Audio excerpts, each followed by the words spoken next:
Vládko Krčmery ma inšpiroval predovšetkým v ochote a v pripravenosti okamžite odpovedať na výzvy, na zmeny, na nečakané situácie, ťažké situácie.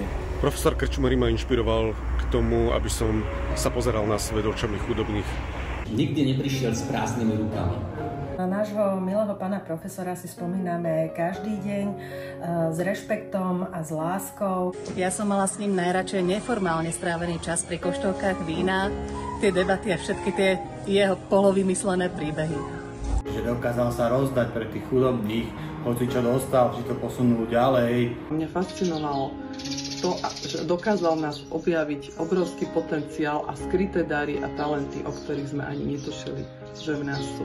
Sme zostali spolu ako pri bazéne, ja som išiel plávať a vtedy z neho vyšiel taký krásny citát, že on je vtedy šťastný, keď vidí, že sú druhí šťastní. Takže on bol ako takýto človek, si myslím, že tá veta hovorí za všetko.